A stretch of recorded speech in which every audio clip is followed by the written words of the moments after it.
justo un día después de anunciar el proyecto para convocar a una Asamblea Nacional Constituyente y a días de que se discuta la ley de sometimiento que radicó en el Congreso de la República. Duró solo 4 meses en el cargo, al que llegó con la tarea de impulsar una consulta popular que no pudo sacar adelante, y sobre su prematura salida hay toda clase de versiones. La que cobra más fuerza esta mañana es que sintió pasos de animal grande, que la Procuraduría de Gregorio El Hash, con quien tiene una pelea personal que está afectando lo institucional, tenía lista su suspensión provisional del cargo por participar abiertamente en política. Se va cargando con un anuncio de moción de censura y sembrando dudas sobre el círculo que rodea al presidente Gustavo Petro, diciéndole que mucha de su gente no es ética, sin dar ningún nombre, pidiéndole también que se cuide porque en el palacio hay traidores que acechan con dagas peligrosas.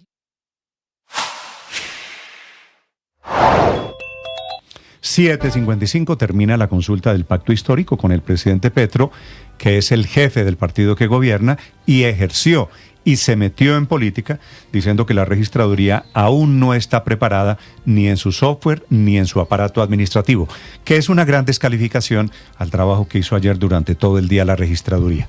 Y es una gran descalificación al sistema electoral que le permitió ser primero congresista y después presidente de la República. Señor registrador Carlos Hernán Penagos, registrador, buenos días. Aló, buen día. Hola, registrador, ¿cómo está? Buenos días. Cordial saludo, buen día, Néstor, para usted y para todo su equipo. Registrador, su balance, ya les contaba a los oyentes de la descalificación del presidente Petro. Y es cierto, ayer hubo algunos problemas, inclusive se cayó la página de la registraduría anoche y esta mañana se volvió a caer la página de la registraduría. ¿Qué balance tiene usted, registrador, sobre la consulta del pacto? Pues Néstor, la registraduría cumplió de manera eficiente con toda su tarea. Todas las mesas de votación que se acordaron fueron instaladas sin mayores dificultades. El procesamiento cumplió su propósito y la ciudadanía pudo ver resultados de manera muy ágil. Los miles de funcionarios que estuvieron al frente de este proceso electoral siempre garantizaron que la ciudadanía pudiera ejercer su derecho al voto. No es justo que se señale de deficiencias administrativas una entidad que trabajó con absoluta claridad, respetando los derechos de los ciudadanos, pero garantizando que también pudieran ejercerlos. Si usted observa, por ejemplo, datos como que hubo una mayor afluencia en algunos lugares, es apenas razonable, siempre ha ocurrido en elecciones ordinarias, se activan protocolos, se fraccionan las mesas y la ciudadanía pudo ejercer el derecho al voto. Los mismos resultados de más de 2.700.000 personas que participaron dan cuenta de que todas las personas pudieron votar sin mayores dificultades. Luego, no entiendo de dónde pueden derivarse circunstancias de esa naturaleza cuando, por ejemplo, los puestos de votación que se abrieron fueron aquellos definidos conforme al despliegue operativo de la fuerza pública. Son ellos los que nos determinan cuáles son los lugares donde se garantiza el derecho al voto. El registrador no va a autorizar que se instalen mesas de votación donde no esté garantizada la seguridad, pero también el derecho al voto libre. Nosotros trabajamos con mucho juicio y en esos lugares donde hubo un poco de afluencia mayor, que fue menos del 1% de las 20.000 mesas, la ciudadanía ejerció el derecho, se fraccionaron las mesas y pudieron hacerlo. Eso le quería preguntar. Ahora, porque veo a muchos funcionarios del gobierno, mucha gente del pacto histórico, quejándose porque quedó gente sin votar. ¿Es así? Eso es... Dos preguntas en una. ¿Quedó gente sin votar? Y si fue así, ¿es culpa de la registraduría, registrador? Claro que no, Néstor, por eso votaron 2.700.000 personas. Las 20 mesas fueron instaladas en lugares donde hubo mayor afluencia. Ocurre siempre en las mesas número 1, donde votan las personas mayores, que se demoran un poco más para ejercer el derecho al voto. A veces se ralentiza ese proceso y simplemente se activan protocolos, se fraccionan las mesas. Al final, toda la ciudadanía pudo ejercer el derecho al voto sin ninguna dificultad. No hubo necesidad, o más bien nunca se limitó el derecho al voto ni hubo limitación de las tarjetas electorales.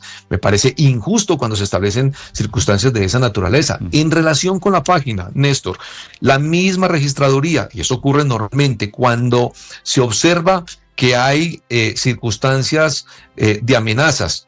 Se lleva a cabo un análisis avanzado de amenazas, se verifican peticiones maliciosas, direcciones IP que buscan vulnerar la infraestructura, y la misma registraduría ordena ralentizar la página para evitar ataques. Eso ha sido histórico. Cualquier persona que conoce el tema sabe que siempre es así, para cuidar los sistemas informáticos y la infraestructura de la registraduría. ¿Hubo ayer gente que votó después de las 4 de la tarde? A las 4 de la tarde se cerraron todas las mesas. Aquellas personas que a las 4 de la tarde aún no habían ejercido su derecho al voto y estaban en la cola, muy pocas mesas se autorizó que ejercieran el derecho, porque en este caso no se trata de una elección ordinaria de congresistas, ni de presidentes, ni de cámaras, ni de senado. Es una consulta popular, y como quiera que se trata de una consulta popular, a las 4 quienes estaban en cola ejercieron el derecho para garantizar el derecho. Muy pocos, por eso ustedes a las 4:10, no sé, 4:15 vieron los primeros boletines, ejercieron su derecho y se permitió que votaran. Circunstancias que son normales. Recuerden lo siguiente: es una consulta popular. En las consultas populares, conforme a la ley 1475, la registraduría presta apoyo al proceso de consultas. Por eso inclusive los partidos hubieran podido, al fin no lo hicieron, abrir mecanismos de votación en el exterior, que los tramitaban ellos mismos para poder sumar esos votos. Al fin no lo hicieron porque es una consulta. Pero además, nosotros por eso tampoco tenemos un escrutinio general. No se nombraron jueces, no declaramos resultados, entregamos la publicación de los resultados finales, y los partidos, conforme a las reclamaciones que lleguen, las actas electorales de cada mesa, que las tenemos todas ellas, se les entregan para que declaren el orden final y los resultados de la consulta.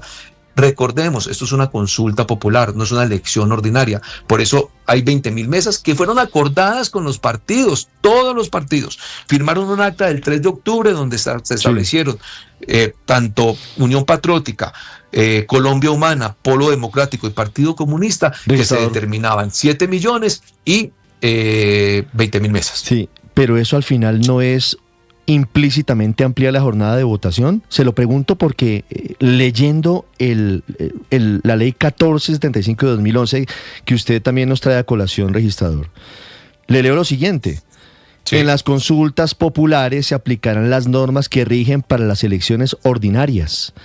Y el artículo 111 del mismo Código Electoral dice: las votaciones principiarán a las 8 de la mañana y se cerrarán a las 4 de la tarde. ¿No es un incumplimiento de la ley electoral el hecho de permitir que alguien así esté en la fila después de las 4 pueda votar? No, para nada. Y para nada, por una sencilla razón: porque deben primar los derechos políticos. El ejercicio del derecho al voto es un derecho fundamental, y ese derecho fundamental hay que garantizarlo. ¿Y por qué no aplica entonces en las elecciones generales, registrador? Porque no son consultas, porque se están eligiendo, Ricardo, corporaciones públicas, y hay diferentes partidos en contienda. En este caso no hay partidos en contienda. Entiendan, por favor, que aquí no hay un debate político entre diferentes organizaciones políticas que se están disputando un proceso electoral. Vuelvo y digo, es tanto que inclusive esos partidos hubiesen podido determinar mecanismos de votación en el exterior informáticos y sumarle a esos votos. La registraduría presta apoyo en estos procesos, y por eso se lo entiendo. Pero es que, registrador, al final esta no es una consulta interna, es una consulta abierta. Cualquier persona de cualquier partido, incluso sin tenerlo, podría participar. No es solamente una consulta interna del pacto. De acuerdo, Ricardo, pero es una consulta interna para el haber de una organización política, no para la disputa entre diferentes organizaciones políticas, inclusive para la toma de decisiones. Por eso en este tipo de consultas no existe ni siquiera un escrutinio general, ni convocamos funcionarios de la rama judicial para que declaren los resultados. Ellos allá, con esta información, terminarán declarando los resultados y definiendo cuál es el orden que determinen de acuerdo a las reclamaciones que se presenten. Así se han llevado a cabo, y por eso en este caso estas consultas tienen unas circunstancias especiales. Por eso no valen los... Acláreme una cosa sobre eso. Con la misma consideración de que es un derecho político, ¿usted podría prolongar la jornada electoral de las elecciones parlamentarias? Claro que no, porque en las elecciones parlamentarias, primero, hay diferentes organizaciones en juego. Segundo, en las elecciones parlamentarias se están decidiendo corporaciones públicas, cargos de elección popular, y se están eligiendo gobernantes. O sea, no hay posibilidad que eso se haga. ¿Lo de ayer es excepcional? Claro que es excepcional, y es excepcional porque se trata de una consulta de una organización política que es para su haber y para su toma de decisiones internas. La prueba, insisto, es la posibilidad de que ellos puedan inclusive establecer otros mecanismos de votación en el exterior si hubiesen querido hacerlo, porque son decisiones internas de los partidos y respecto de ellas ellos adoptan. ¿Tiene un cálculo, registrador, cuánta gente votó después de las 4 de la tarde? Pero se lo puedo tener, no lo tengo a la mano. Creo que fueron algo así como 60 mesas en las que habían 2 personas, 3 personas, 4:15 de la tarde habían. No puedo darle un dato en esencia, pero no sé, 400, 500, por decir algo. Pero se lo puedo dar en concreto con mucho gusto. ¿Por qué dio un salto la proyección electoral? Porque hasta último momento, pues de acuerdo a las cifras que ustedes iban contando, de acuerdo a las mesas, íbamos en que iban a tener, en el reporte que usted dio a las 2 de la tarde, iba 1.200.000 votos, ¿cierto? Más o menos. Sí. Sí. Escrutado en ese momento ya el 60%, un poquito más del 60%. Pues iba más de 9, 10, 11, 12, 1, iba más del 50% de la jornada. ¿Por qué con el 60% iba 1.200.000 votos y con el 100% saltó a 2.750.000?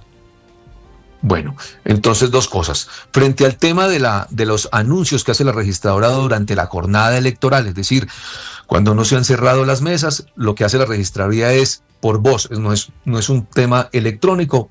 Hace un cálculo llamando a las diferentes delegaciones para que logren ubicar a los diferentes registradores y hagan un cálculo general de los votos. Por eso se dijo como a las 11 de la mañana que iban algo así como, bueno, no sé cuál era el dato, 300.000 personas, pero era un dato que se recoge por voz y que se recoge entre las 8, 9:30 o 10 de la mañana y luego a las 11 lo publicamos. A las 2 de la tarde teníamos otro dato que no es actualizado. Esos datos no son al día, son datos que se recogen por voz, que se cuentan más rápido, son las mesas que menos votos tienen.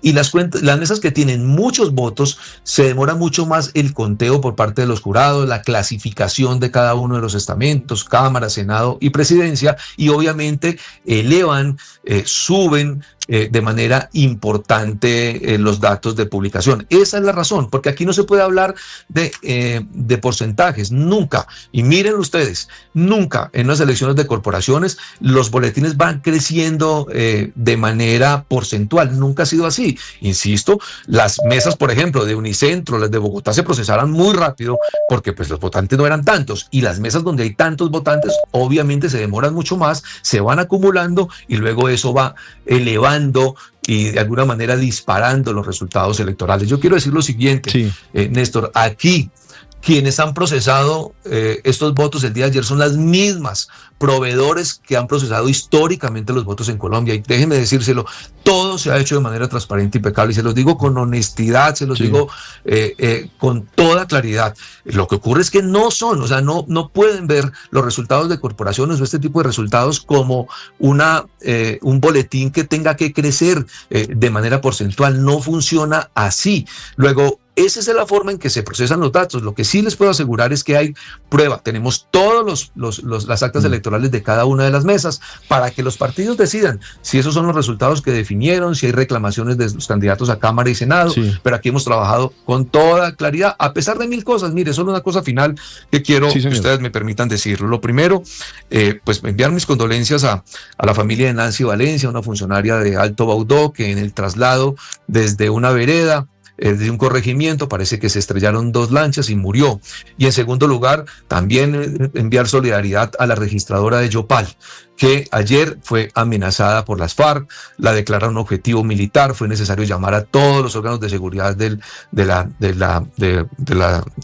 Fiscalía, de la Policía, de la Fuerza Pública para que les prestaran apoyo. Hoy tiene seguridad, tendremos que sacarla de Yopal. Son circunstancias que se presentan cumpliendo el deber, Néstor, cumpliendo el deber. Una mujer que tiene que ver la registradora de Yopal con el traslado de una mesa de votación, y simplemente la amenazan, la declaran objetivo militar, le dañan su vida. Vamos a mirar para dónde la traemos, está con policías custodiada. No es justo. Sin embargo, mire, yo quiero valorar la labor de esa mujer. Enfrentó las elecciones todo el día, después de una circunstancia eso hay que destacarlo, la tarea de todos los funcionarios de la registraduría. Pero volviendo, y esta es la última pregunta sobre ese tema, registrador, sobre la progresión de los votos. A las 5:26 de la tarde se conoció el avance 14. El total de votantes a esa hora era 1.008.000 votos para la consulta presidencial. con el 70% de las mesas escrutadas. Por eso las dudas sobre por qué en el 30% restante hubo 1.700.000 votos. Claro, Ricardo, por lo que le acabo de decir, porque el 30% eran 6.000 mesas de votación, y en esas 6.000 mesas de votación, en donde pudieron haber votado, no sé, 500, 600, 700, 400, daban una votación muy alta y eran las últimas de procesar, porque obviamente los jurados demoraban mucho más clasificando los datos de Cámara, clasificando los datos de Senado, contabilizando lo de Presidencia y transmitiendo los resultados. Fue porque de esas mesas, como tenían una mayor cantidad de votos, los jurados se demoraron mucho más en procesarlas. Eran 6.000 mesas. De hecho, ese dato lo teníamos nosotros absolutamente claro. Estábamos siguiéndolos, estábamos mirando dónde eran esas 6.000 mesas, sabíamos dónde las estaban contabilizando, cuántos votos tenían. Todos los tenemos, inclusive, se los digo en honor a la verdad, puedo entregarles el dato de cuáles eran las mesas que aún no se habían contabilizado a esa hora, porque vuelvo e insisto, eso no aumenta de manera proporcional, y no lo hace porque las mesas con más votación, pues obviamente es más difícil y se demoran mucho más los jurados en procesarlas. Créanme que así fue, y vuelvo y le reitero, excúsenme de decirlo con tanta firmeza, son los mismos proveedores históricos los que han procesado toda la información en Colombia. Aquí ha habido, entiendo la pregunta, ni más faltaba, estamos listos para explicar, pero créanme, estas 6.000 mesas fueron 6.000 mesas que se procesaron al final, y no porque fueran al final, sino porque se demoraban más el conteo de cada una y clasificación. Estábamos claros nosotros viendo cada una de las mesas precisamente para ir teniendo los datos e ir publicando los boletines. Sí. Registrador, déjeme hacerle una pregunta final y le voy a cambiar de tema dentro del mismo tema. ¿Cuál es el futuro del señor Daniel Quintero? Porque algunos dicen que no puede ser ya candidato, pero el señor Quintero está anunciando hoy en la mañana que va a ser candidato por firmas. ¿Qué pasa con el señor Quintero? Bueno, tanto el señor Quintero como aquellas organizaciones que quieran aspirar a la presidencia, a participar de las consultas del mes de marzo, tienen hasta el 8 de diciembre para comunicarle al Consejo Nacional Electoral su decisión de participar o no en esas consultas. A partir de esa fecha se activa la competencia del Consejo Nacional Electoral para decidir si pueden o no participar en las diferentes consultas que se presenten en el futuro en Colombia. Y allí ya será el Consejo Electoral o un juez electoral en una acción de tutela, que ocurre mucho en el país, las que determinen la participación de unos y otros. Igual ocurre con aquellas personas que hayan estado participando de esta consulta y que mañana quieran hacerlo por cualquier otro mecanismo. Habrá que evaluar, darle traslado al Consejo Nacional Electoral y él determinará si pueden participar o no. Pero, registrador, ¿el nombre de Daniel Quintero participó en la consulta de ayer? El nombre de Daniel Quintero se procesó en la consulta de ayer, y se procesó porque recuerde usted que las consultas no son convocadas por las personas. A Colombia o a la registraduría no pueden llegar 3 ciudadanos diciendo que quieren participar en una consulta popular. Sí. No es así. Las consultas las convocan los partidos políticos con personería jurídica. A nosotros nunca nos llegó un documento de ningún partido político de los que participaron en esta consulta, o del partido político que participó en esta consulta, diciéndonos que aceptaban el retiro de alguno de los candidatos. Luego, en la medida en que no haya llegado ninguna de esa información, la consulta se entiende procesada conforme a los lineamientos que se suscribieron entre la registraduría y las organizaciones políticas previo al proceso electoral. O sea, para efectos prácticos, Daniel Quintero sacó los votos de ayer, sin importar si renunció o no renunció. Claro que sí, y por eso se procesaron. Por eso usted vio en la publicación que hace la registraduría 145.000 votos. Sacó. Los votos de cada uno de ellos. Nosotros nunca recibimos información de esa naturaleza. Luego eran los partidos los que tenían que manifestar alguna circunstancia al respecto. Quitémosle el nombre de Daniel Quintero. Un candidato derrotado en una consulta como la de ayer, ¿puede participar en otra consulta después? En términos jurídicos, la ley 1475, artículos 6, 7, establece claramente cuáles son las consecuencias de quienes participan en una consulta. ¿Y cuáles son las consecuencias de quienes perdieron? Y es obviamente las consecuencias de que participan en una consulta, es la... Usted me pregunta respecto de participar en otra consulta o respecto de participar en una diferente.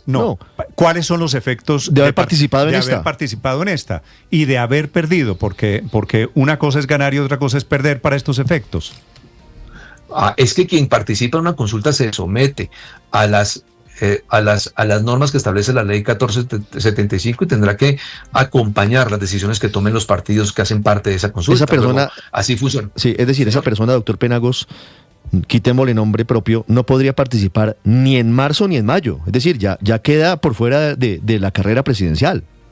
Es que desde el punto de vista jurídico los efectos de las consultas están claros en el artículo, creo que sexto o séptimo de la ley 1475. Ahora, en estas circunstancias hubo una serie de incidentes respecto de una tutela y respecto de unos retiros y respecto de unas renuncias, pues todas esas circunstancias tendrán que ir al Consejo Nacional Electoral. ¿Cuál es la ventaja? Lo que yo les decía, que el 8 de diciembre tendrán que comunicarle al Consejo Electoral la decisión de participar, sea individual o a modo de partido en una determinada consulta, y ahí el Consejo Electoral evaluará claramente las circunstancias de uno y otro. Y esa evaluación permitirá que el Consejo, previamente, con el suficiente tiempo, simplemente declare quiénes pueden participar o no en las consultas de marzo. Un candidato como Quintero, que participó en la consulta de ayer, que sacó 145.000 votos, señor registrador, ¿puede ahora dedicarse a recoger firmas para otra candidatura presidencial? Dedicarse a recoger, pues en teoría. Hoy no hemos tenido, digamos, o por lo menos en la mañana de hoy, no conozco ninguna solicitud. No, es que Quintero está anunciando hoy eso. Quintero está anunciando que se dedica a recoger firmas para su candidatura presidencial.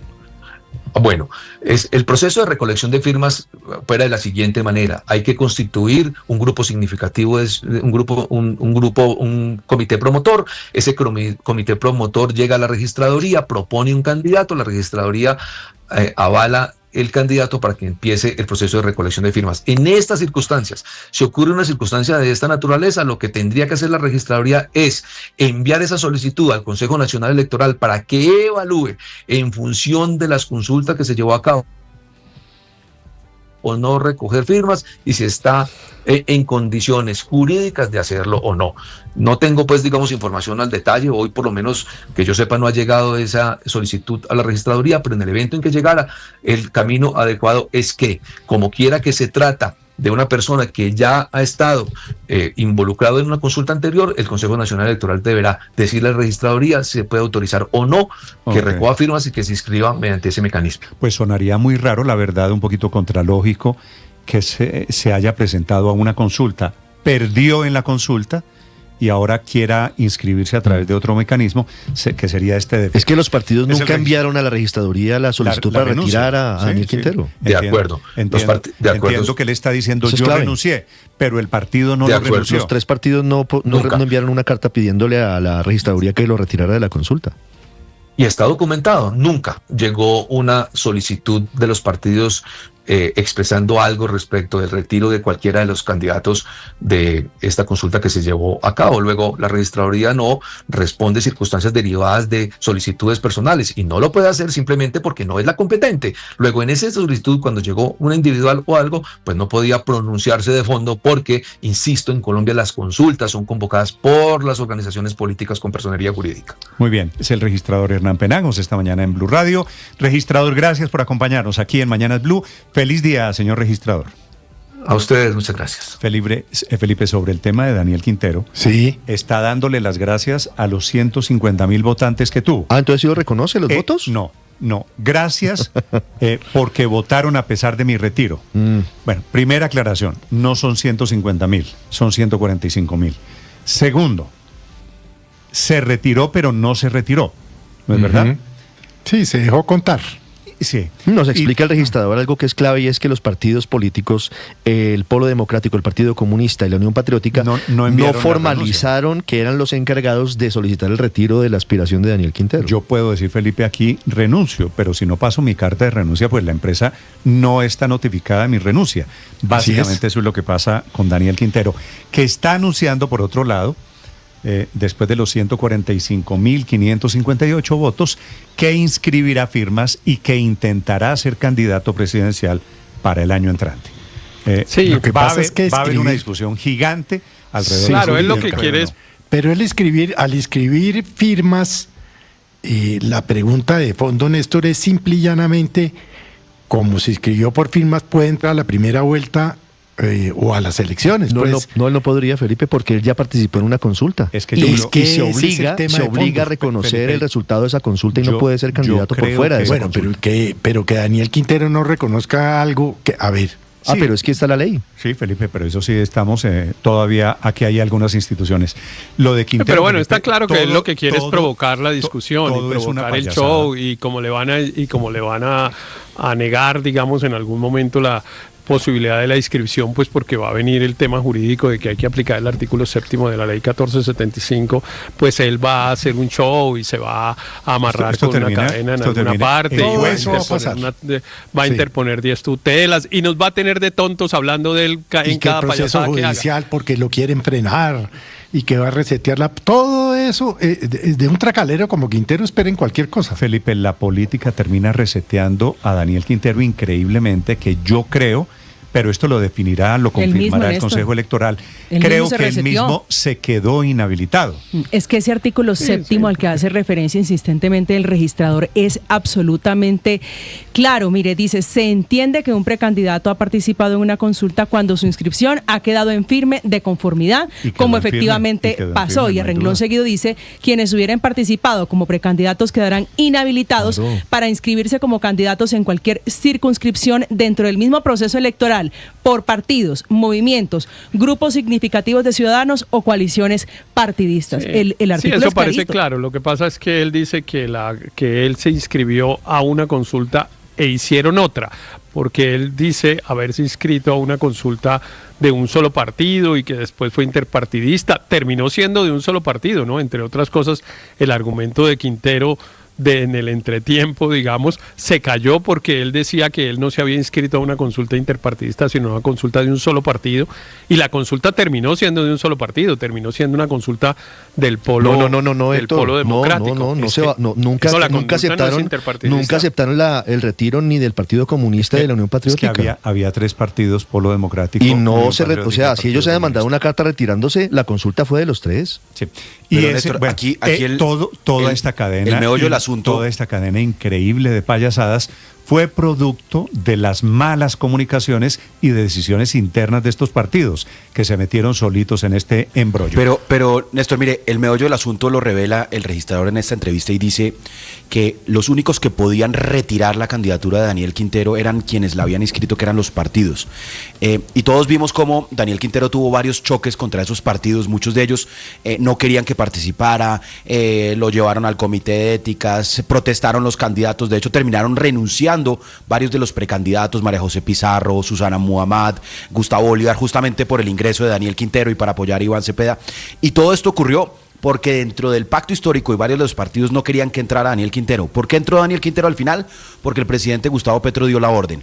Pero pues le hicieron la jugadita. Los partidos nunca lo desinscribieron, perdona el término, nunca tiene retiraron razón. ni tramitaron la renuncia, y con eso parece que lo quemaron. Lo Con lo que acaba bloquearon. de decir el registrador, parece que con esa decisión Sí, yo creo. de nunca retirar, Néstor. lo quemaron. Yo creo que quedó quemado de acuerdo, pero eso lo confirmará en su momento Pero fíjese, el Consejo Electoral.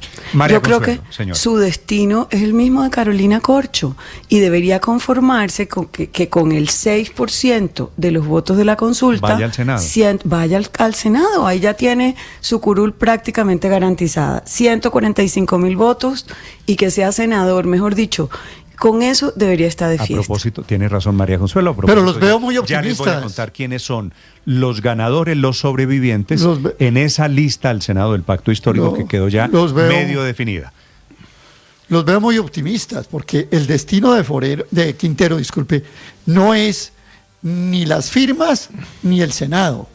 Son los juzgados de Palo Quemado. Para allá es para donde va Quintero, para la fiscalía.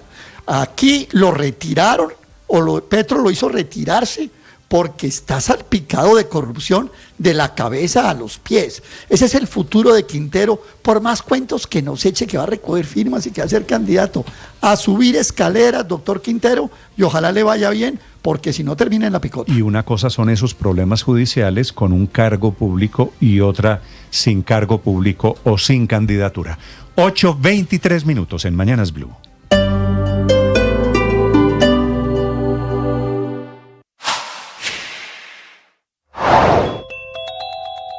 Bancolombia, uno de los bancos más importantes del país, está informando que va a compensar a los millones de usuarios afectados por la caída generalizada del viernes, una desconexión total de sus aplicaciones, canales digitales y hasta cajeros. La razón del gran problema del viernes ya fue explicada por el banco: una falla de comunicaciones entre sus servidores, un problema que dice está resuelto, pero los efectos de la caída de un banco con más de 30 millones de clientes siguen en el país. Por eso Bancolombia anuncia compensaciones económicas para usuarios afectados, una compensación automática sin necesidad de que los usuarios presenten una queja o reclamo. De acuerdo con Bancolombia, los usuarios que van a ser compensados son aquellos que tuvieron que hacer un avance en sus tarjetas de crédito, a los que les cobraron una cuota de manejo o una tarifa por usar un cajero de otro banco con la tarjeta de crédito de Bancolombia, que por momentos fue la única manera de sacar plata para los usuarios de Bancolombia, aquellos que retiraron en otro banco, aquellos a quienes Bancolombia le cobró el interés por no poder pagar una cuota de su tarjeta de crédito o incluso de su crédito hipotecario. Todo eso que eran cobros causados por la caída van a ser devueltos. El banco esta mañana está lanzando la campaña La confianza se devuelve. Y qué difícil tarea tiene Bancolombia de convencer a sus clientes que pueden confiar en las aplicaciones y canales virtuales ante el aumento de caídas cada vez más frecuentes.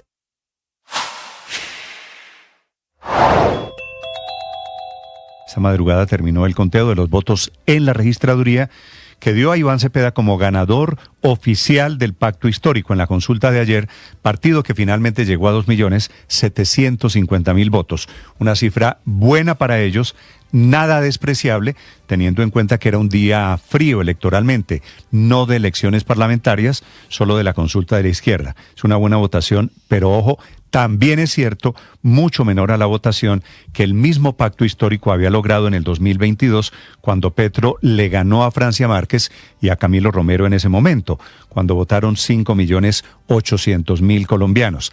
Casi 6 contra casi 3 el día de ayer.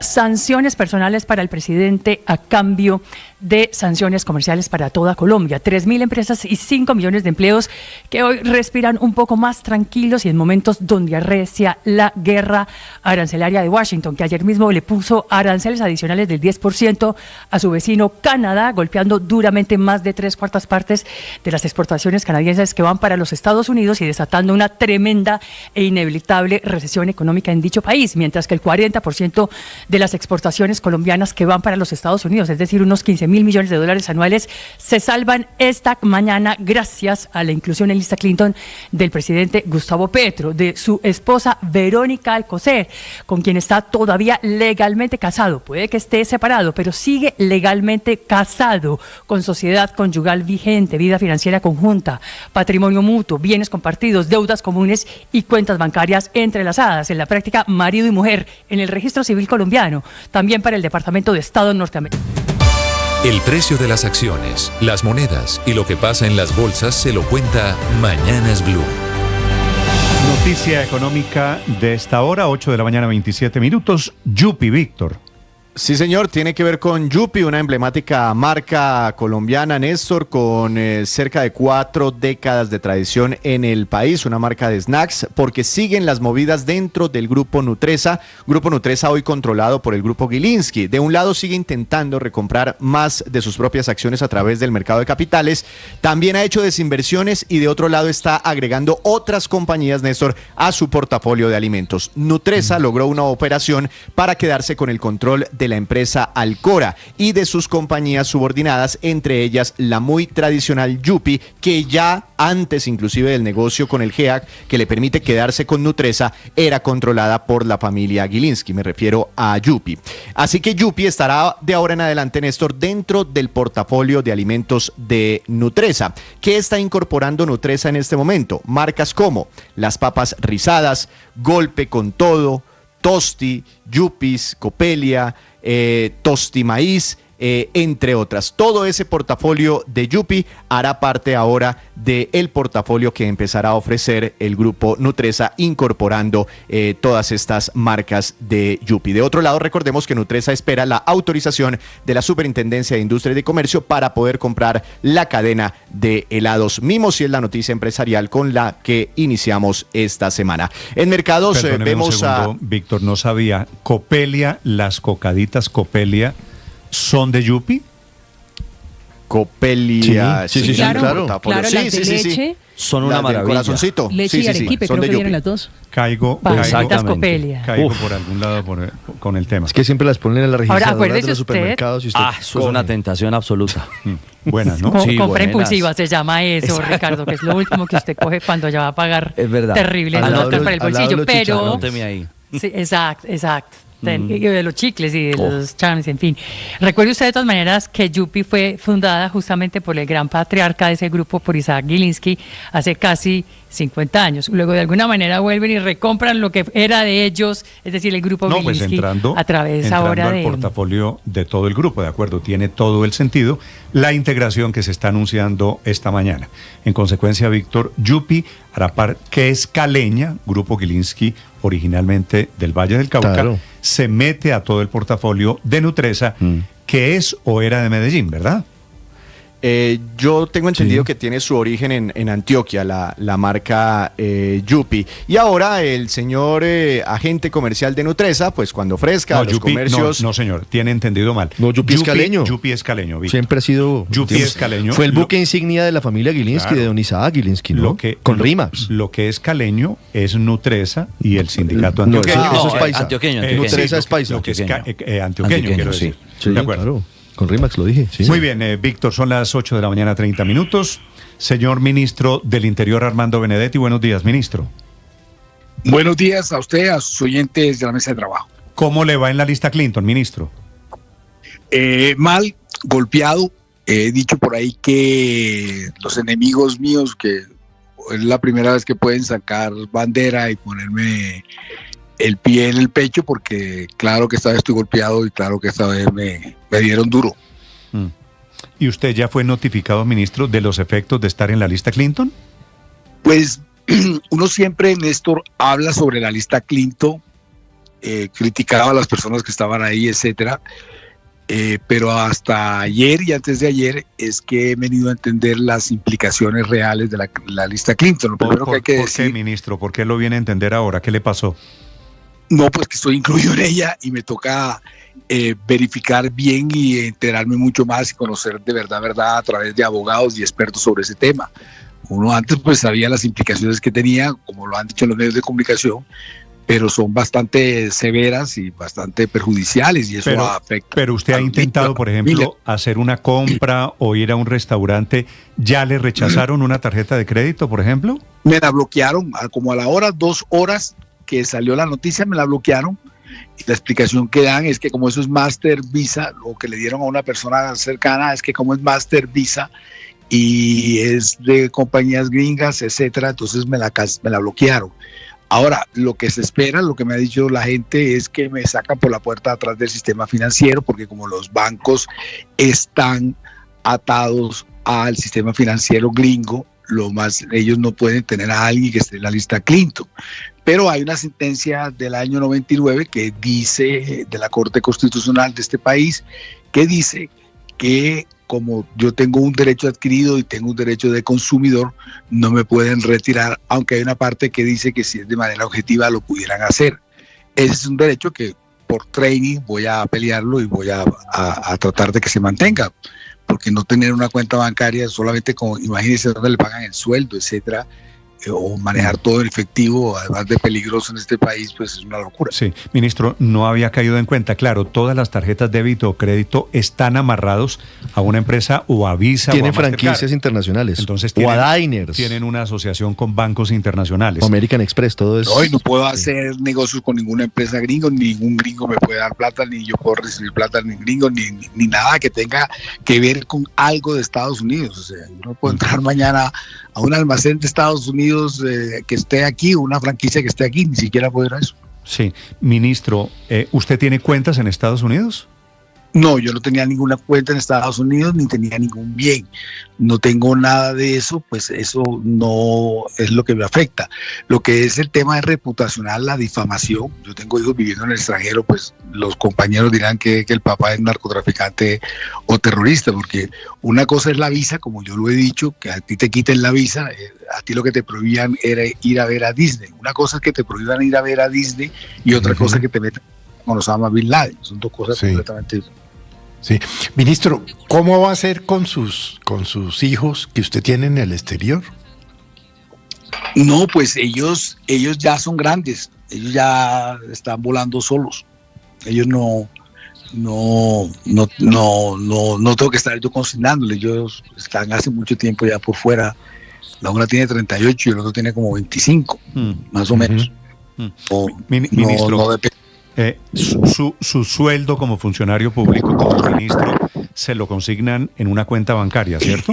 Esa es una pregunta que ando haciendo y que tiene que solucionar el ministerio a ver qué es lo que sucede.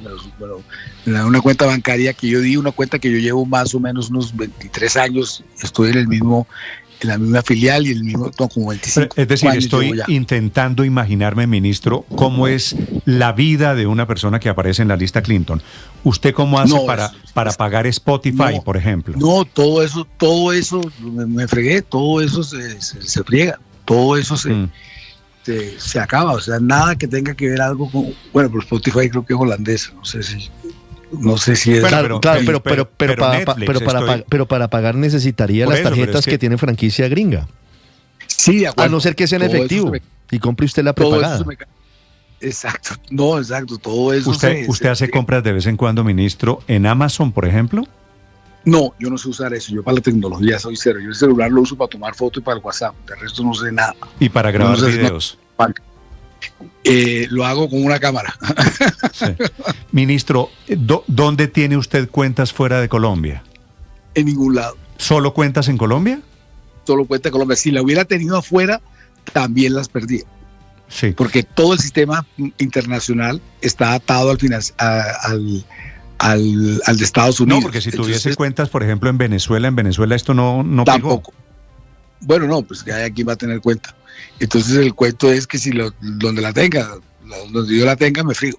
Ministro, ¿usted ha hablado, hay algún antecedente de funcionarios de un gobierno, no sé si colombianos o de otra nacionalidad, a quienes les haya provocado este bloqueo? Como he estado hablando con algunos expertos de Estados Unidos, abogados, me han comentado temas sobre otros ministros de otros países. Claro que el mismo abogado me ha dicho que son mucho más fuertes del que yo tengo, porque a nadie le cabe la duda o a alguien le entra la duda, por más que me odie, de que yo soy narcotraficante o terrorista. Pueden haberme dicho de todo, pero a nadie se le ocurre decirme alguna de esas dos. Yo nunca he entrado a la casa de un narcotraficante, ni un narcotraficante ha entrado a mi casa nunca en la vida. Pero lo que sí le quiero decir es que esto es una acción administrativa, no es penal ni es civil.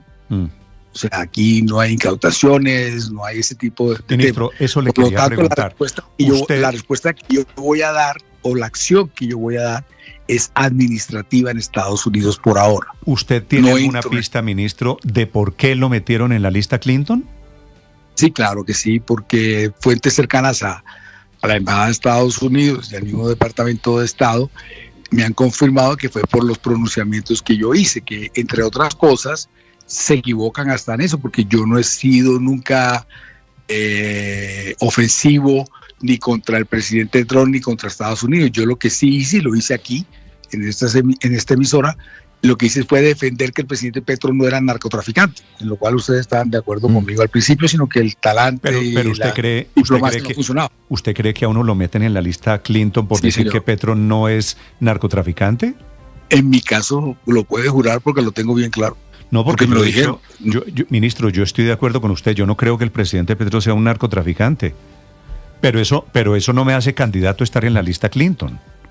Bueno, pero es que eso es lo que está pasando. Lo dijo la señora Manat, que fue la que ayudó, que estuvo en la administración Clinton, que ayudó a hacer la lista Clinton jurídicamente. Dijo que no había ningún motivo para que nosotros estuviéramos allá. Para que usted esté ahí tiene que ser terrorista o tiene que estar dentro de una red del narcotráfico. Y lo vuelvo y le repito, a mí personas cercanas a la Embajada de Estados Unidos me dijeron, y al Departamento de Estado me dijeron que era por los pronunciamientos míos, porque yo me he vuelto, en algún momento estuve de vocero del presidente en todo este tire y afloje, pero insisto, nunca fui agresivo, nunca fui ofensivo, ni con el embajador de aquí, ni con el presidente Trump, ni con el mismo Estados Unidos. Lo único que decía era que estaba haciendo injerencia y defendiendo que el presidente no era narcotraficante. Eso fue lo que les molestó, porque es obvio que lo que está pasando es que la derecha de aquí le lleva mensajes a la derecha de allá y nosotros no hemos sido capaces de tener un canal directo con la misma Casa Blanca para que entiendan un poco qué es lo que pasa en Colombia, solamente tiene una versión. Sí, ministro, ¿usted no cree que el gobierno de los Estados Unidos esté detrás o tenga alguna pista de dineros llegados de Venezuela a la campaña de Petro y de sus 15.000 millones de razones? Eso es lo que han dicho algunos medios de comunicación, diciendo que de la plata que venía de Venezuela. Primero de todo, yo no tuve nada que ver con la financiación. Y segundo, los 15.000 millones que usted se refiere es a los famosos audios. No tiene que... Sí, o sea, correcto, a esos audios, sí.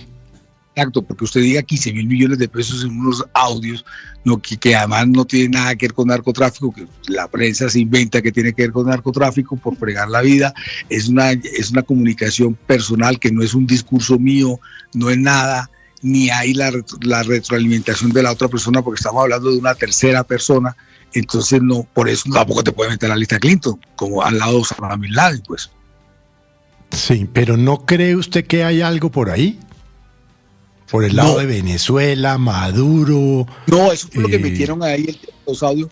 Es posible que quieran hacer, pero lo que había referencia a eso, Felipe, si no estoy mal, usted me puede corregir, era lo del pollo, no sé qué cosa. El pollo Carvajal. Pollo Carvajal, que es el que estaba en España, que era una pelea entre narcotraficantes de Venezuela. Entonces, pero eso habría sido para el 2018, es lo que tengo entendido. Yo le quiero leer lo que dice oficialmente el Departamento del Tesoro sobre usted y quiero su opinión. Armando Alberto Benedetti Villaneda, Armando Benedetti, ha sido nombrado por Gustavo Petro para varios altos cargos del gobierno colombiano. En el 2023 se filtraron grabaciones de audio de Armando Benedetti en las que habla de su participación en la financiación de campañas y la obtención de votos para Gustavo Petro. Más recientemente, en febrero de 2025, Gustavo Petro lo nombró ministro del Interior de Colombia. Y concluye de la siguiente manera.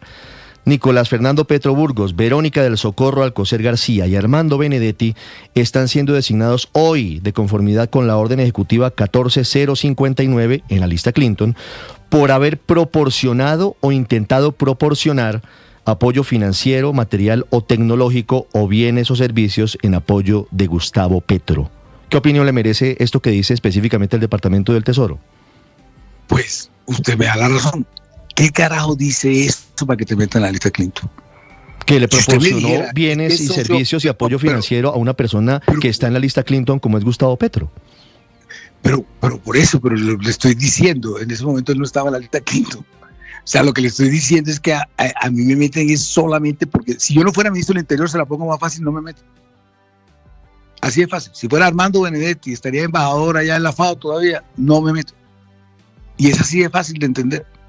Entonces, cuando usted me dice, ¿usted de verdad cree que a uno le tiene que cerrar las cuentas, que quede internacionalmente ante todo el planeta Tierra como un narcotraficante en todos los screens de todos los aeropuertos, ministro, de todo el mundo, porque yo dije que alguien había dado unos 15.000 millones de pesos, voy a ver un audio que diga eso? No, es más bien un chisme de aquí de la derecha, que lleva a la derecha de Estados Unidos, que lo hace realidad y lo hace ejecutivo. Ministro, eso me da pena con usted, pero eso no es chisme de la derecha. Lo de los 15.000 millones de pesos lo dijo usted.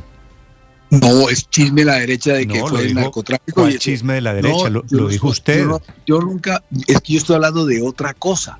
Yo no estoy hablando de lo que ustedes creen que yo hablo, porque ustedes, para que haya una comunicación hay un emisor y hay un receptor, y ahí ustedes no saben qué es el receptor, estamos hablando de una tercera persona, no es una entrevista, no es un pronunciamiento mío, no es un discurso, no es nada de eso lo que están diciendo. No ¿A qué se refería, ministro? ¿A qué se refería usted con lo de los 15.000 millones de pesos? se podrá imaginar que ahora que menos que voy a ponerme a decir lo que sale, porque ya yo le he contestado en otras entrevistas, en otros medios, a qué estaba ese cuento, pero yo no voy a poner eso. Pero que ustedes tienen que estar de acuerdo conmigo. ¿Y no será que Estados Unidos sabe usted de las 100 reuniones y de los 15.000 millones de pesos? No, pues claro que no, ya eso es otra vez chisme. Vio que usted me da la razón, otra vez un chisme. Sí, ministro. Esto es lo que llevan allá. Pero ministro, usted no dijo en los audios. Ministro, ¿y quién inventó? Pero si yo sé, ¿quién inventó? Si yo sé que eso no pasó. No, yo no sé, pues se quitó, pero vea, si usted lo está haciendo ahora mismo en la entrevista, imagínese cuántos enemigos políticos no han llegado a esa conclusión. Pero imagínese, ministro, que a usted le mostraran una grabación de Morales diciendo una barbaridad. Usted me llama y me dice, óyeme, ¿qué es esto de 15.000 millones de pesos? Vea cualquier grabación personal suya transcrita, le juro que será una barbaridad, sea con la empleada de servicio, sea con su hijo, lo demás, cualquier cosa siempre puede ser mal interpretada cuando es transcrita. Ministro, pero ministro, los audios fueron públicos.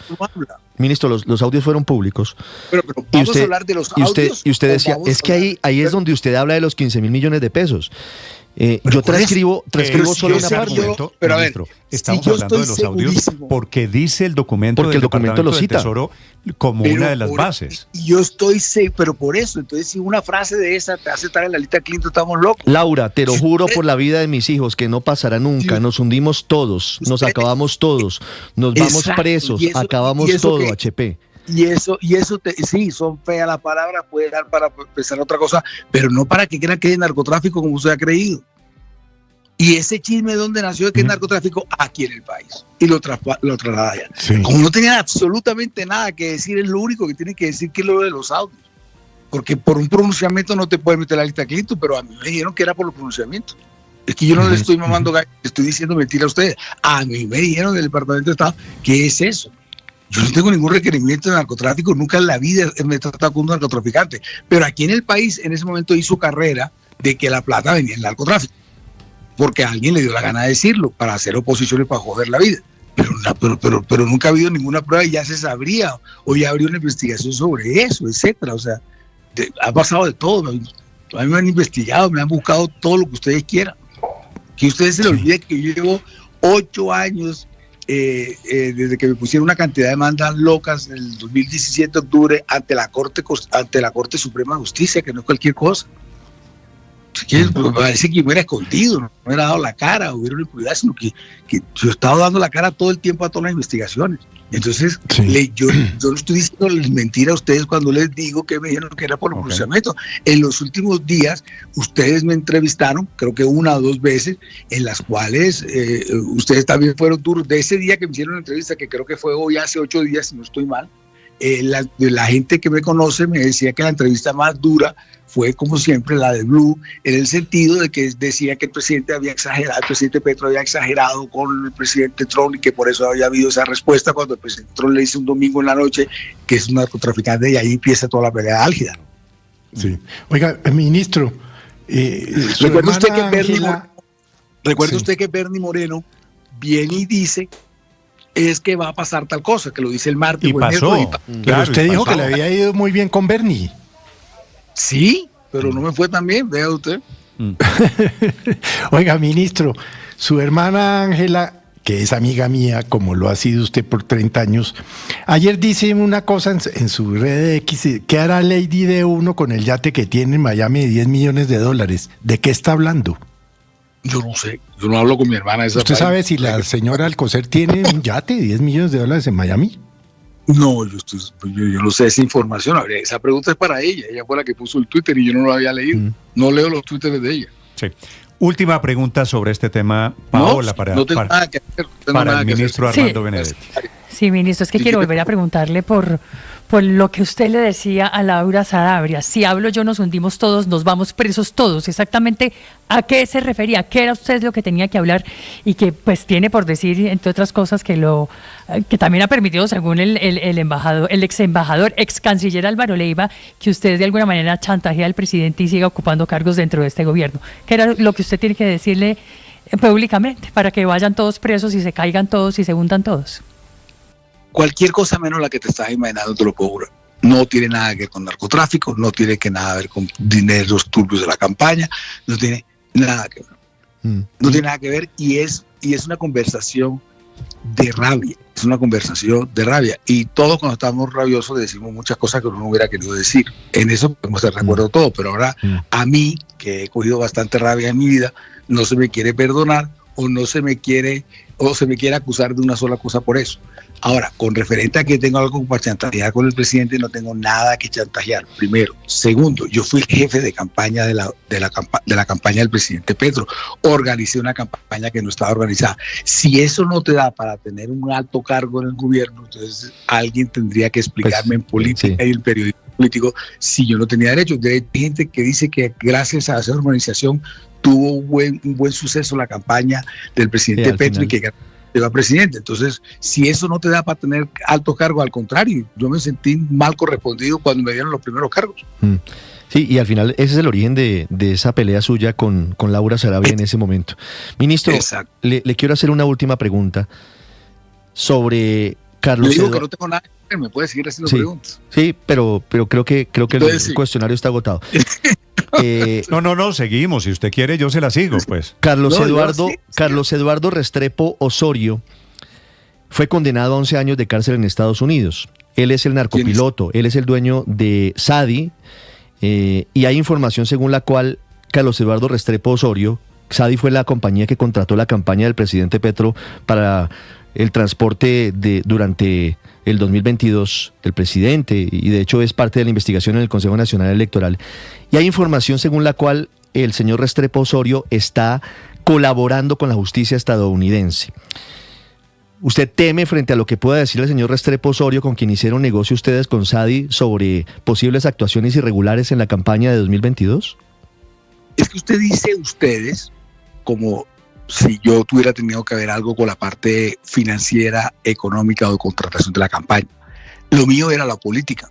Usted no me conoce a mí como un gran industrial o un gran emprendedor. Yo lo que he sido es político y sí fui congresista durante 20 años. Fui senador 3 periodos, representante de la Cámara una sola vez y concejal de Bogotá. O sea que yo llevo en política más o menos como 25, desde 1997. O sea que ya voy para 30 años de estar haciendo política y entonces lo mío era hacer política, yo no tenía nada que ver. Entonces si yo decidía que había que ir a Cali porque íbamos a hablar con tal político porque nos iba a hacer una manifestación o concentración, yo no tenía que estar contratando el avión, ni tenía que estar pendiente quién le echaba la gasolina o no. Y en ese avión no se estaba haciendo narcotráfico. ¿Me explico? Ni estaban transportando coca de un lado para otro. Eso no quiere decir, ministro, ¿no será que el próximo que viene es alguien que haya manejado esos temas económicos en la campaña? No sé, eso puede venir quien sea, pero fíjese usted que si fueran por temas no políticos, de hecho todo el mundo tiene un consenso de que la desertificación fue política, lo hablamos también aquí en la emisora, que era más con Petro que con el mismo país. Fíjese que el mismo Marco Rubio lo dijo, creo que el jueves, el viernes o el sábado, que no venían aranceles porque esto era un tema individual con el presidente Petro. O sea que es un tema, todos los analistas políticos internacionales han dicho que es un tema geopolítico, tiene que ver también por una interpretación también maléfica que han hecho aquí, porque aquí nunca nadie ha dicho que que Colombia va a luchar hombro con hombro contra Estados Unidos. Eso no lo ha dicho nadie. Cuando se habló del conjunto era que si uno cerraba aquí y al ELN y al grupo 33 de las disidencias, cuando pasara las fronteras Venezuela acogiera. Siempre se dijo que nunca un soldado iba a pelear contra un soldado de Estados Unidos, pero que tampoco un soldado de aquí fuera a prestarse para invadir Venezuela. Y lo que la gente no ha entendido... Eso no fue lo que dijo el presidente Petro. El presidente Petro dijo con nombre propio que le pedía a los soldados norteamericanos que desobedieran a Trump. Estoy hablando de lo colombiano, porque lo que se ha tratado también de vender es que lo lucharíamos Venezuela y Colombia contra Estados Unidos, y eso nunca se ha planteado. ¿No? Eso nunca ha estado, nunca. Pero si Maduro dijo la semana pasada que somos hermanitos siameses. Maduro puede decir lo que sea, pero uno puede ser hermano siameses, pero si el hermano de uno va a atracar un banco, uno no va a atracar el banco, me explico. Lo que le quiero decir es que nunca ha habido la posibilidad de uno estar en combate con los Estados Unidos, nunca ha querido eso. Lo que sí es, lo que no entienden algunas personas de la oposición, algunos candidatos a la presidencia que dicen locuras que ojalá invadan a Venezuela y extraigan el cuento de Maduro, ministro. Como si esto no fuera fácil. Y eso llega a pasar, son 5 millones de venezolanos que se pasan a Colombia al otro día. Sí. Y el problema de seguridad, el sistema de educación, de salud, es irreparable. Como ya vimos una migración hace algunos años que se devolvieron ya, pasaron más o menos 2,5 millones, 3, dicen que más o menos 1,5 millones. Ministro, déjeme hacerle una pregunta final.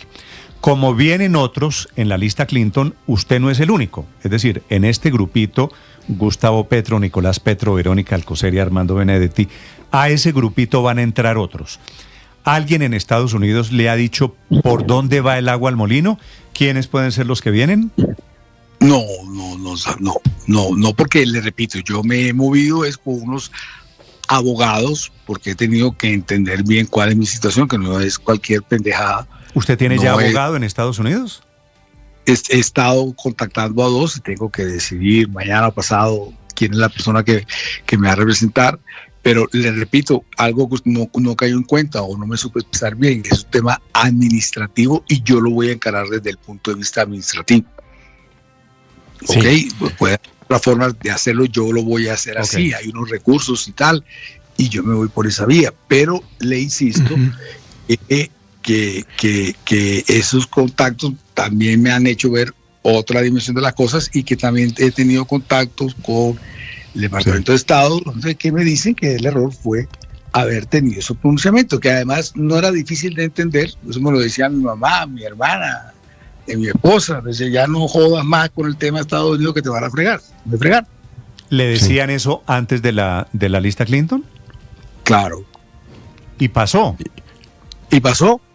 Sí. Pasó y es por el pronunciamiento. Oiga, ministro, usted ayer dijo en una entrevista para Noticias Caracol en vivo que estaba en shock, fue textualmente lo que usted dijo. ¿Cómo está el presidente? Yo no sabría decirle, yo lo he visto bien, lo he visto tranquilo, pero yo sí estaba en shock. Usted dijo ayer que ahí está muy serio, pero ¿está golpeado, no está golpeado? ¿No habló de eso?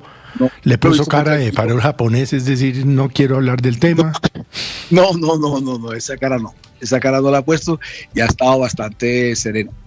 Ha estado bastante sereno y ecuánime en el tema. Vale. Eso es lo que yo estoy viendo. Señor ministro Armando Benedetti, gracias por acompañarnos esta mañana aquí en Mañanas Blue, ministro. Oye, y no va a hablar de la consulta, de esa no les gustó a ustedes por lo que veo. Ahí los tienen unos memes a ustedes con la cara agridulce. ¿Y a usted le pareció un mega resultado? Pero se ponga bravo. ¿Le pareció un gran resultado? Pero un berraco resultado, casi 3 millones de votos. ¿Y dónde están los otros 3 millones de votos?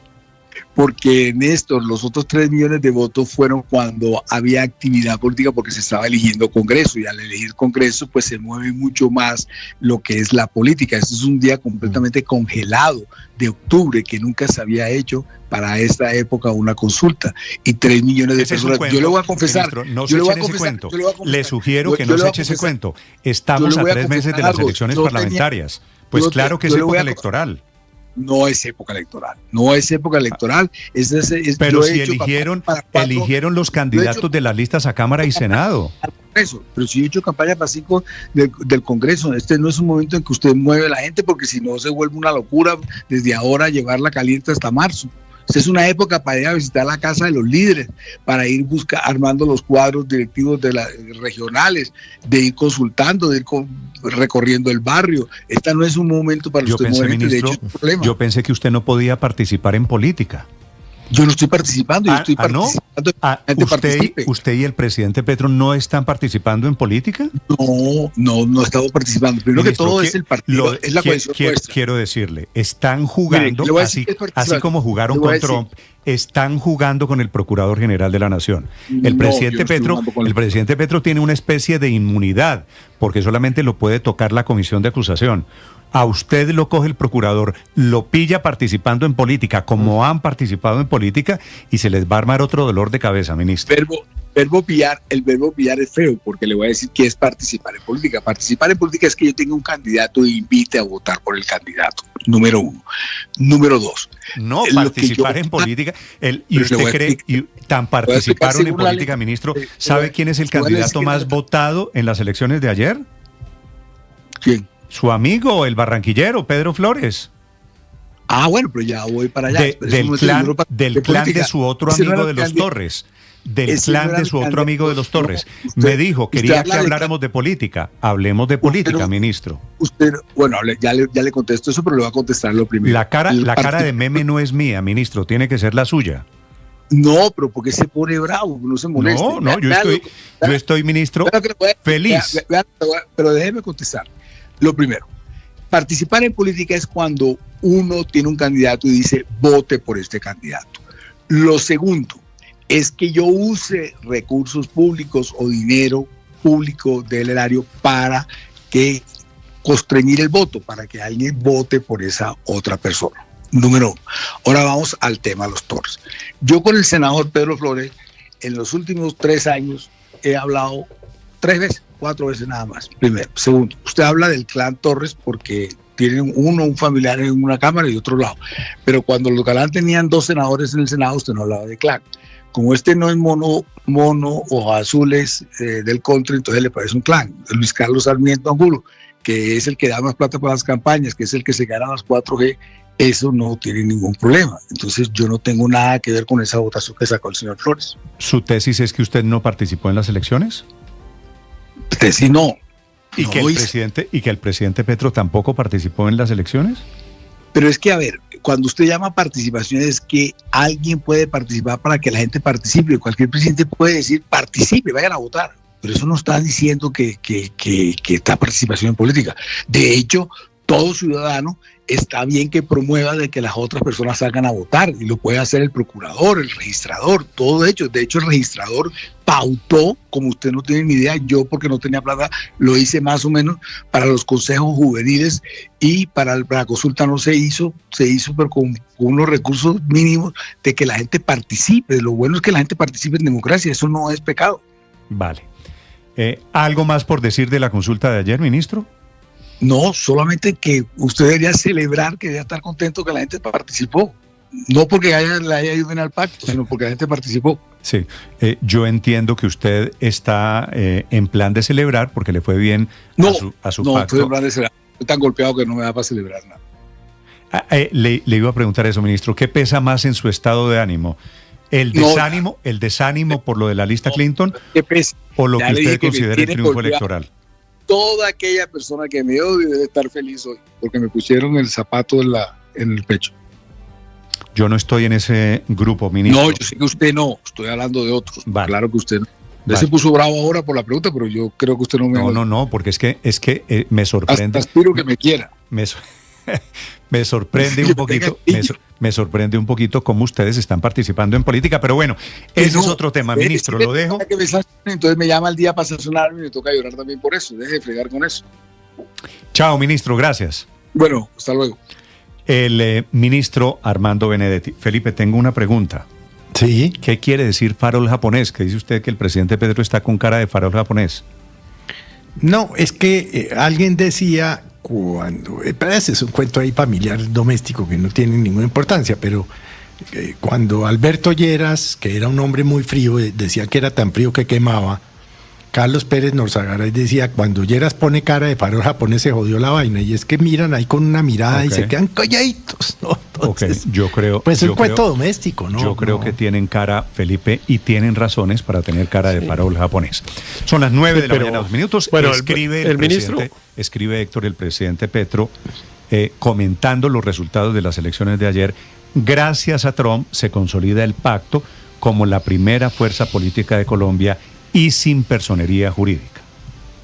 Sí, es difícil de discutir esa afirmación porque es pura especulación, digamos, no se sabe qué incidencia pudo haber tenido en el resultado electoral, es decir, si hubo personas que decidieron solidarizarse con el presidente Petro y expresarlo yendo a votar, que es lo que insinúa el presidente Petro, que yo no creo francamente que hubiera pasado ayer, o por lo menos que hubiera pasado de manera considerable. Puede ser que algunos ciudadanos los hubiera movido ese sentimiento, pero no creo que haya sido el determinante, como ha sido determinante en otras elecciones, en otras partes del mundo, pronunciamientos de Trump en favor o en contra. Ayer le ayudó a Milei sin duda a ganar la elección y otras veces ha hecho que otros las pierdan. No creo que la gente en aquí no me Argentina parece que ayer hubiera vote sido por Milei, por Trump, ni deje de votar en Colombia por Petro, Héctor, no sé.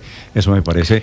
Oiga, Néstor, pero al final de cuentas, esto lo que demuestra, Felipe, los mensajes, los muchos del presidente Petro, es cómo estuvo metido en esta campaña, electoral. Pero sabe que me impresionó mucho, me llamó mucho la atención lo que nos contó el ministro, de que a la hora de haber aparecido él en la lista BAFAC Ya le estaba bloquearon bloqueado. las tarjetas. Sí, el cuento, Felipe, es que es en serio.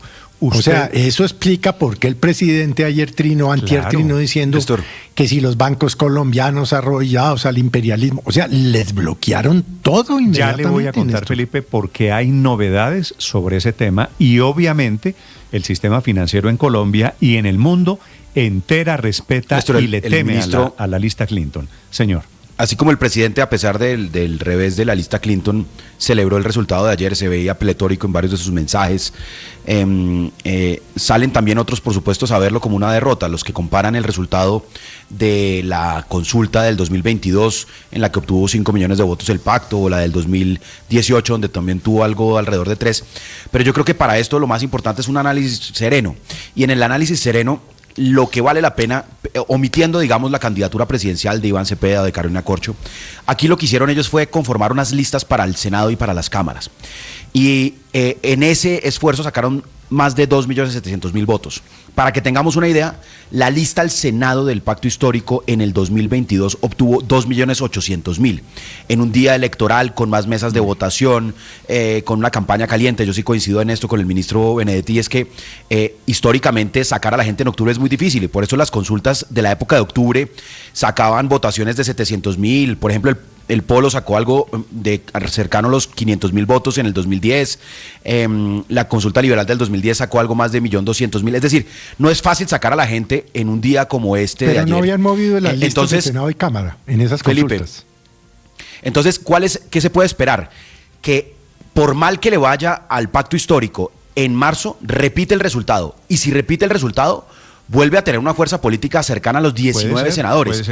Aquí la gente le estaba dando por muerta al pacto histórico y que va derrotado. Perdóneme un segundo. Yo creo que están demostrando una fuerza que no se puede menospreciar. En segundos de esa lista, hay que decir, hay unos que ganaron, porque es cierto, metieron una gran votación ayer, y hay otros que quedaron oliendo a quemado. ¿Usted vio la invitación del presidente Petro al Partido Verde, al partido de la U, a los liberales, al Frente Amplio?